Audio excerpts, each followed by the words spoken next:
बिस्मिल्लाहिर्रहमानिर्रहीम। इय्याका नअबुदु व इय्याका नस्तईन। अल्लाह, तेरी इबादत करते हैं और सिर्फ तेरे से मदद मांगते हैं। ला इलाहा इल्लल्लाह, कोई नहीं है खुदा अल्लाह के सिवा। हम सिर्फ एक अल्लाह के सामने झुकते हैं। ना मैं किसी इंसान, ना किसी इदारे, किसी के सामने मैं ना जिंदगी में झुका हूं और इंशाल्लाह आपको भी कभी झुकने नहीं दूंगा।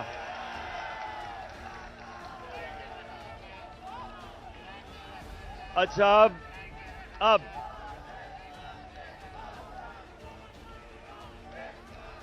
शुक्रिया। अच्छा सुने आप, मैंने आज आप सबको यहां इसलिए दावत दी कि जिस जज्बे और जुनून से, जिस तरह आपने जेल भरो तहरीक में शिरकत की, मेरी 26 साल की इस सियासी जद्दोजहद में जो मैंने आपका जज्बा, आपका जुनून और आपका ईमान जो मैंने वो देखा, तो मैंने अल्लाह का शुक्र अदा किया कि मैं अपने सामने एक हजूम को कौम बनते देख रहा हूं।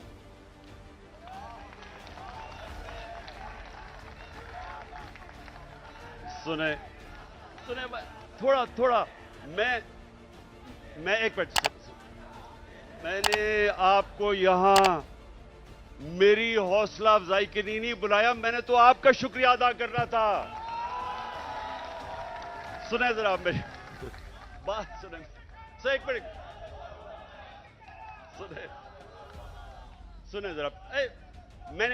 मैंने आपसे बड़ी अहम बात करनी है कि देखें, ये याद रखें कि जिधर पाकिस्तान को ये चोर और डाकू जिधर ये ले गए हैं, इसका सिर्फ एक कौम मुकाबला कर सकती है। इस वक्त का एक हजूम नहीं मुकाबला कर सकता।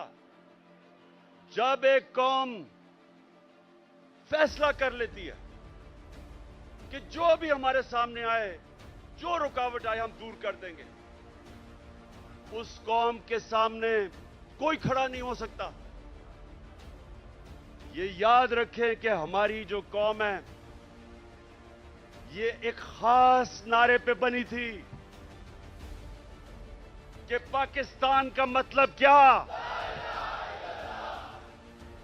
और सारी कौम, सारे सूबों को पैगाम क्या था कि मेरा तेरा रिश्ता क्या।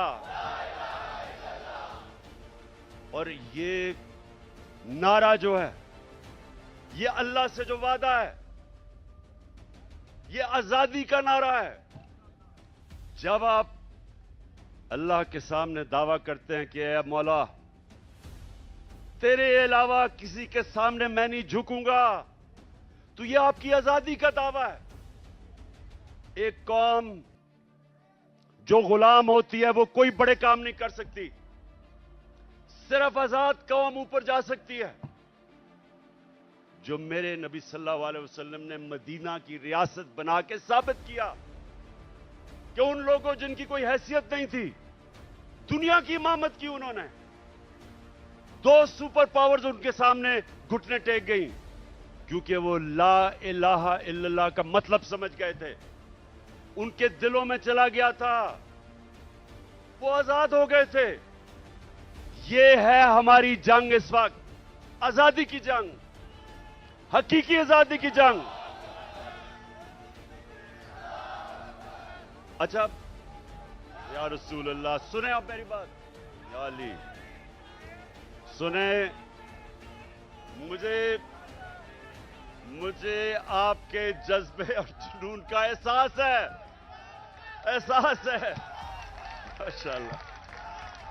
लेकिन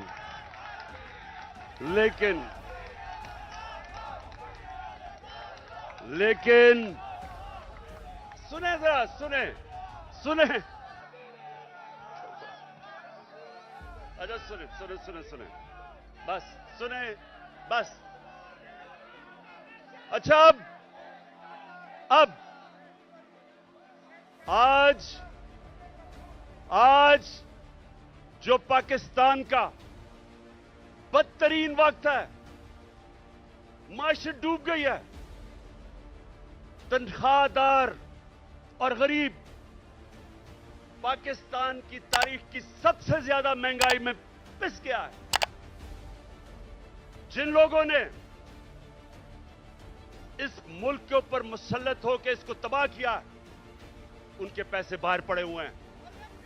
अरे बस बस बस बस बस, सुनो जरा, इतना आप जेल काट के आए हैं, मैं आपसे कुछ बातें करना चाहता हूं, आप बजाय बातें करने के नारे आपके खत्म नहीं हो रहे। सुने बड़ी गौर से बात, मुझे आपके जुनून का पूरी तरह और जज्बे का अंदाजा है, लेकिन बस मैंने सुना है, मुझे सारी तुम्हारी जेल की खबरें आती रही हैं। जिस तरह मैं क्रिकेट मैच का स्कोर देख रहा था, उसी तरह आपके जेल के हालात देख रहा था।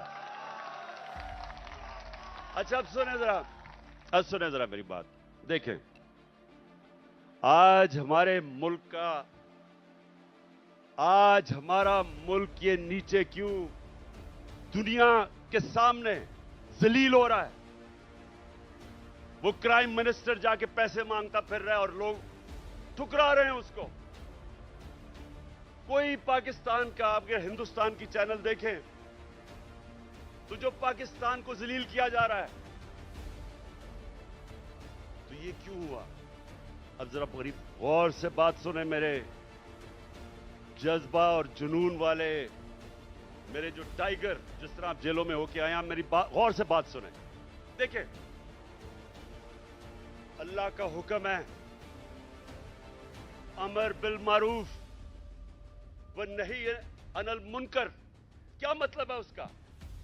हुक्म है अल्लाह का एक कौम को कि तुमने राय हक पे खड़ा होना है, सच पे खड़ा होना है, अच्छाई के साथ खड़ा होना है और बुराई और जुल्म का मुकाबला करना है, जिहाद करनी है। यह हुक्म है अल्लाह का। आज अगर पाकिस्तान का आपने ये हाल देखना है, जो हम नीचे, कभी भी पाकिस्तान इतना नीचे नहीं गिरा जो आज है, तो उसकी जरा वजह सुन लो। प्राइम मिनिस्टर 16 अरब रुपए का एफआईए का केस की चोरी में सजा होने लगी थी। 8 अरब नैब के अंदर सजा होने लगी थी, जबकि जनरल बाजवा ने इसको बचा के प्राइम मिनिस्टर बनाया। इंटीरियर मिनिस्टर किसी से फैसलाबाद में पूछ लें कि इससे बड़ा बदमाश फैसलाबाद का है ही नहीं। कोई जुर्म नहीं है जो इसने नहीं किया, अपना खुद कहता है। इनका अपना वजीर वो कहता है कि इसने 18 कत्ल किए हैं, लोग कहते हैं इससे बहुत ज्यादा कत्ल किए हैं इसने। जमीनों पे कब्जे, कातिल, वो बैठ गया इंटीरियर मिनिस्टर। आसिफ जरदारी जो पीछे से बैठ के ये सारा खेल खेल रहा है, वो दुनिया में माना हुआ चोर है। सिंध में जाके पूछें कि लोगों के ऊपर वो क्या जुल्म करता है। मुखालफिन को कत्ल, मुर्तजा भुट्टो कि उसकी फैमिली कहती है इसने मुर्तजा को कत्ल करवाया। चोर, कातिल, अरबों रुपए की चोरी का केस में पकड़ा जाने लगा था, जनरल बाजवा ने बचाया इसको। और उधर लंदन में बैठा हुआ भगौड़ा जो मुल्क को वहां बैठ के कंट्रोल कर रहा, सजा याफ्ता, अरबों रुपए के घर में बैठा हुआ लंदन में, जो यहां से चोरी करके पैसा लेके गया, वो मुल्क को वहां से बैठ के फैसले कर रहा है कि आर्मी चीफ कौन बनेगा। मुझे यह बताएं कि जब मुल्क के सरबरा ऊपर फैसला करने वाले मुल्क के बड़े बड़े मुजरिम बैठ जाएंगे, तो क्या मुल्क का दिवालिया नहीं निकलना? कौन सा मुल्क दुनिया में, मुझे एक मुल्क बताएं जो कि ऊपर जा रहा हो और जिधर इस तरह के चोर बैठे हो। और अल्लाह का हुक्म है हमें कि हमने तो इन लोगों के खिलाफ जहाद लड़नी थी। जब इंसान भेड़ बकरियां बन जाते हैं, जब वो राय हक पे नहीं खड़े होते, जब वो जुल्म का मुकाबला नहीं करते, तो अल्लाह उनको भेड़ बकरियों की तरह रखता है। उनकी कोई हैसियत नहीं होती। जिस कौम में जुल्म का मुकाबला करने की सकत नहीं होती, दिलेरी नहीं होती, वो कौम गुलाम बन जाती है। मैं बार बार इस्लाम के सबसे बड़ा जो सानिया हुआ था करबला का, मैं बार बार बताता हूं कि कूफा के लोगों को पता था कि हजरत इमाम हुसैन राय हक पे खड़े थे। उनको पता था, लेकिन यजीद के जुल्म के खौफ की वजह से उन्होंने इस्लाम की तारीख का सबसे बड़ा जुल्म होने दिया। ये जो खौफ का बुत है, ये इंसान को गुलाम बनाता है। इसकी पूजा करोगे, गुलाम भी होगे, जलील भी होगे। आज सारी दुनिया में पाकिस्तान जलील हो रहा है। भिखारियों की तरह कर्जे मांग रहे, कोई नहीं दे रहा, क्योंकि चोर ऊपर बैठे हुए हैं। वो क्यों नहीं दे रहे पैसे?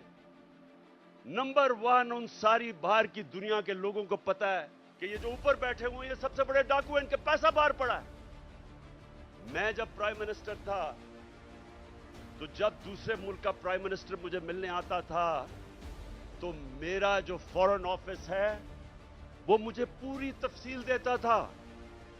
किधर पड़ा है, माजी में इसने क्या किया, इसकी रेपुटेशन क्या है, एक एक चीज मुझे पता होती थी जब वो मुझे मिलने आता था। तो क्या ख्याल है, जो आप ये आसिफ जरदारी या ये जो शहबाज शरीफ बाहर जाता है, एक एक चीज बाहर की दुनिया को पता होता है कि इनके कितने पैसे बाहर पड़े हैं।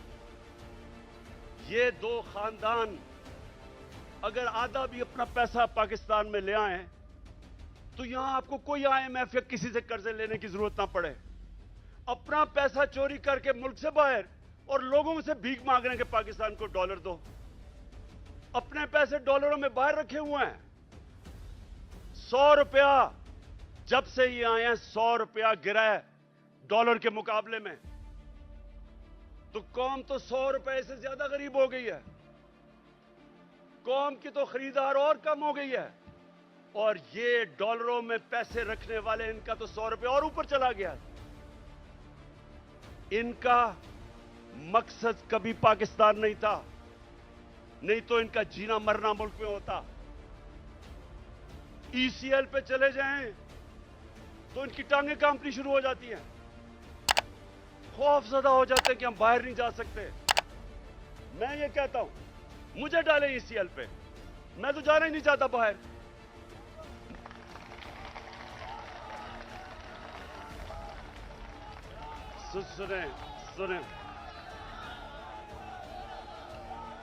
सुने जब एक मुल्क के ऊपर जराइम पेशा लोग बैठ जाएं और एक मुल्क का आर्मी चीफ साजिश करके उनको ऊपर बैठा दे और फिर कौम को डराए कि अगर आप कुछ करेंगे तो जेलों में डाल देंगे, आपके ऊपर केसेस कर देंगे,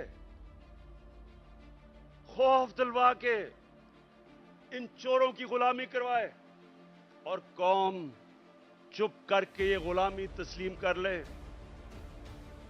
वो मौलाना रूमी ने जो कहा था, उनसे पूछा कि कौम कैसे मरती है। मौलाना रूमी से पूछा कि इंसान तो हमें पता कैसे मरता है, कौम कैसे मरती है। मौलाना रूमी ने कहा, जब एक कौम अच्छे और बुरे की तमीज खत्म करती है, कौम मर जाती है। ये हमारी मौत है, ये सुन लो पाकिस्तानियों, ये मौत है। ये चोर जो ऊपर बैठे हुए हैं आपके सामने, इनके ऊपर जो केसेस हुए हैं, केसेस इमरान खान ने नहीं बनाए। इनके केसेस, इनकी जब हुकूमतें थी 10 साल में, तब के केसेस बने हुए हैं। ये सागदार नून लीग की हुकूमत में बाहर भागा था। नवाज शरीफ के 2 बेटे नून लीग की हुकूमत में बाहर भागे थे। मैंने केसेस नहीं बनाए थे। मरियम जो पकड़ी गई पैनमा के अंदर, वो तो इंटरनेशनल इंकशाफ हुआ था, जिधर पता चला कि अरबों रुपए के 4 मेफेयर के लंदन के सबसे अमीर महंगे इलाके में इसके नाम पे निकले, और इसके भाई ने टीवी पे जाके तस्लीम किया कि अल्हम्दुलिल्लाह ये मरियम नवाज के फ्लैट है। आज तक एक रसीद नहीं बता सके कि पैसा किधर से आया है, क्योंकि चोरी का पैसा था। वो फिर रही है जिस तरह के कोई मलका एलिजाबेथ फिर रही है पाकिस्तान में, हर जगह कभी एक तक। और ये जुल्म देखें, उसको पूरा तरह पुलिस का प्रोटोकॉल, पंजाब की हुकूमत टैक्स के पैसे के ऊपर उसकी मदद, उसके लिए ठहराना चलाना जलसे करना। और जो साबिक वजीर आजम, एक कातलाना हमला हो चुका है, मुझे पता है कि इन्होंने किया। वो लोग जो आज सारे पावर में बैठे हैं, राना सनाउल्लाह, शहबाज शरीफ, और ये जो डर्टी हैरी जिसको मैं कहता हूं, अपनी एजेंसी का आदमी मुझे कत्ल कर रहा है। वो अभी भी इख्तिदार में बैठे हैं और मुझे अदालतों के चक्कर लगा रहे हैं, अदालतों में मुझे चक्कर लगा रहे हैं। जब मैं भी तुम्हारी बात करवाता हूं, अभी करवाता हूं, सुने। वहां जाके अदालतों के अंदर कोई सिक्योरिटी नहीं, पता है कि जान को खतरा है। और फिर से ये 3 और इनके साथ 1-2 और भी मुलव्विस है, पता है कि वो मुझे रास्ते से हटाना चाहते हैं, कोई सिक्योरिटी नहीं है। और छोटे छोटे केसेस में कभी किसी अदालत में बुला लें, कभी किसी अदालत में। और इसको जो कि जमानत पे थी, उसके लिए पुलिस प्रोटोकॉल हो रहा है। मैं सिर्फ कौम को यह बताना चाहता हूं कि इस निजाम को अगर हम कबूल कर गए, जो ये कोशिश कर रहे हैं डरा के धमका के, जिस तरह हम भेड़ बकरियां के हमें कबूल करवा लें, कोई आपके और आपके बच्चों का इस मुल्क में मुस्तकबिल नहीं है। इसलिए एक ही रास्ता है। हमारी कौम, मैं अपनी सारी कौम को आज कहता हूं कि जो जेल भरो तहरीक, ये सिर्फ लोगों के खौफ दूर करने थे, कि हमें कोई जेलों से फिक्र नहीं। और मुझे पता है, वो बिल्कुल नौजवान ठीक कह रहा है कि जानवरों की तरह इन्होंने हमारे लोगों को रखा। इन्होंने जान के ये साबित करने शुरू कि ये और डरेंगे, पीछे हट जाएंगे। जबकि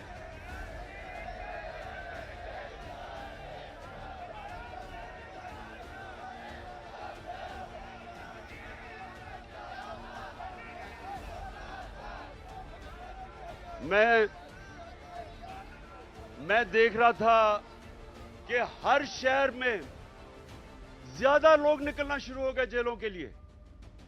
यानी जैसे जैसे तहरीक बढ़ रही थी, और ज्यादा लोग जेलों के लिए तैयार हो गए। और मैं एक दिन देख रहा था कि किस तरफ जा रहा है। मैंने कॉल देनी थी सारे पाकिस्तान को कि एक दिन सारा पाकिस्तान निकले और जेलों में जाए, ताकि इनकी सारी खत्म कर दो।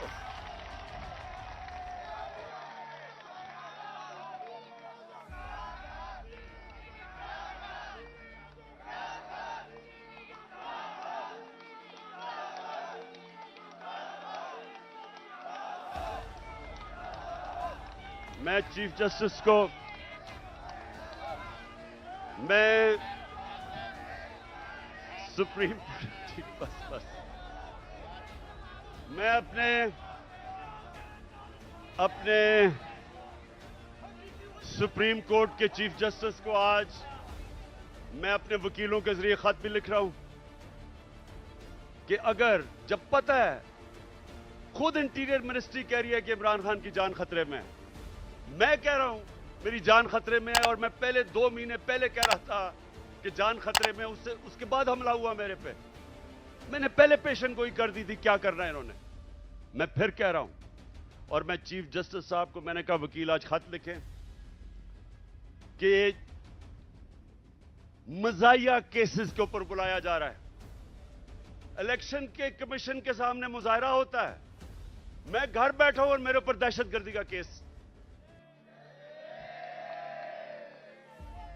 तोशाखाना का केस, मैं तो कहता हूं आज कि जब भी तोशाखाना का केस मेरा सुना जाए, पब्लिक हियरिंग हो, टीवी के ऊपर सारी कौम को पता चले कि वो केस क्या है।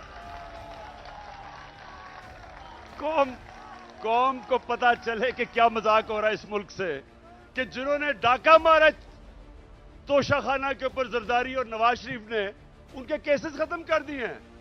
और जिसने, और इंशाल्लाह ओपन हियरिंग हो, सारी कौम के सामने पता चले तोशाखाना केस क्या है। मैं चैलेंज करता हूं कि सारों के केसेस देखिए, और अगर किसी ने कोई भी गैर कानूनी चीज तोशाखाना में ने की, उसका नाम इमरान खान निकलेगा। और मैं चीफ जस्टिस को हम ये खत लिखेंगे मेरे वकीलों के जरिए कि जब पता है कि मेरी जान खतरे में है, लाहौर हाई कोर्ट गया और इस्लामाबाद गया, कोई सिक्योरिटी नहीं थी। और जबकि जिसने मुझे गोलियां मारी वो नवीद जो है, क्योंकि उसकी जान खतरे में है, उसको वीडियो कॉन्फ्रेंस के ऊपर उससे अदालत में वो बात करता है। तो ये तो ऐसा है कि जिन्होंने तहफ्फुज देना है, खतरा उन्हीं से ही है। जिन्होंने, अब ये राना सनाउल्लाह जैसा गुंडा कभी ये किसी को तहफ्फुज दे सकता है क्या? ये शहबाज शरीफ जिसने शहबाज शरीफ जिसके ऊपर रिपोर्ट है कि पुलिस मुकाबले में इसने कितने लोग मरवाए हैं, आबिद बॉक्सर ने टीवी के ऊपर आके कहा कि मुझे यह हुक्म करता था लोगों को मारने के लिए। मॉडल टाउन में इन दोनों ने सबके सामने टीवी के ऊपर नहते लोगों के ऊपर गोलियां चला के 14 लोगों को कत्ल किया और 60-70 लोगों को गोलियां लगी। इन लोगों ने तहफ्फुज देना है। और ये जो डर्टी हैरी जिसको मैं कहता हूं, ये अपने इदारे को बदनाम कर रहा है। ये एक ऐसा आदमी है जो साइकोपैथ है, ये नॉर्मल आदमी नहीं है, ये हैवान है। जिस तरह का इसने आजम स्वाति से किया कि उसको नंगा करके जब तशद्दुद कर रहे थे तो रिकॉर्ड कर रहा था और सुन रहा था। ये वो आदमी है, बच्चों को पकड़ के, सोशल मीडिया के बच्चों को जो इसे किया, जो शहबाज गिल से किया है, उल्टा लटका के उससे जो किया है। इन्होंने सोशल मीडिया के लोगों के ऊपर जो जुल्म किया, सहाफियों से किया, जो अरशद शरीफ से किया, अब लोगों को पकड़ पकड़ के वो जो जावेद बेचारा चौकीदार, उसको उठा के ले गए, उसको नंगा किया, उल्टा लटकाया। एक तो ये साइकोपैथ, नंगा करने का इसको बड़ा शौक है, ये नॉर्मल नहीं है, इसका ज़हनी तवाजुन ठीक नहीं है। नंगा करके फिर उसको एक चरपाई के साथ बांधा, कुत्ते की तरह उसको जंजीर बांध के चरपाई के साथ 3 दिन बांधा। कौन करता अपने लोगों से ऐसे? इदारे को ये बदनाम कर रहा है और ये लोगों ने मेरी हिफाजत करनी है। खतरा ही इन लोगों से है। और इसलिए मैं चीफ जस्टिस को कह रहा हूं कि जब नवाज शरीफ जेल में था तो हमें हुक्म आया, मैं प्राइम मिनिस्टर था, कि अगर इसको जेल में कुछ हुआ तो आप जिम्मेदार हैं, हम जिम्मेदार हैं। तो मुझे तो खतरा ही उन लोगों से है। और मुझे कभी उधर जा रहा हूं, कभी किसी अदालत में, तो मैं आज चीफ जस्टिस साहब को इसके ऊपर लिखूंगा कि कौन जिम्मेदार है कि जब बार बार मुझे ये 40 केसेस पे बुला रहे हैं। और जब भी मेरा केस हो, और मैं चाहता हूं कि सारी कौम के सामने आए कि इमरान खान के ऊपर कौन से केसेस हैं, ताकि पता तो चले कि ये डाकुओं के अरबों रुपए के केसेस, हर किस्म का जुर्म किया है, वो माफ हो रहे हैं। और 74 केसेस मेरे ऊपर बना चुके हैं अब तक, और मेरे लोगों के ऊपर, हर के ऊपर, आजम स्वाति के ऊपर 30 केस, शहबाज गिल एक केस खत्म होता, दूसरा केस। क्या जुर्म है इनका?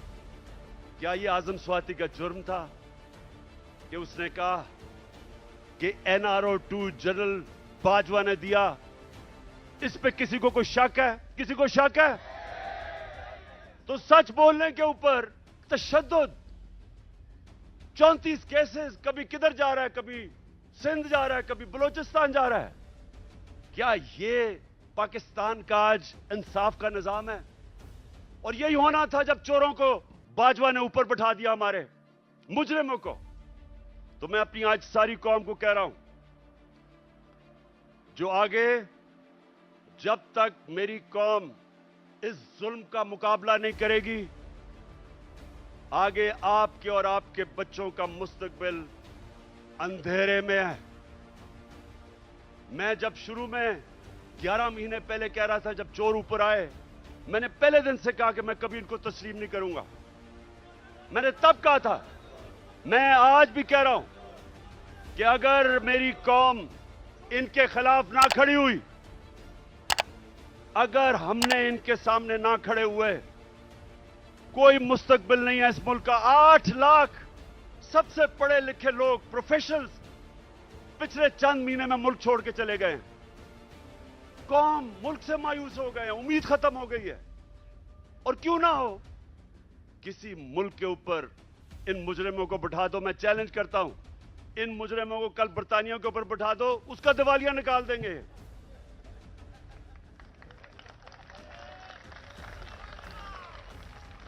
मैं आखिर में सुने, मैं आप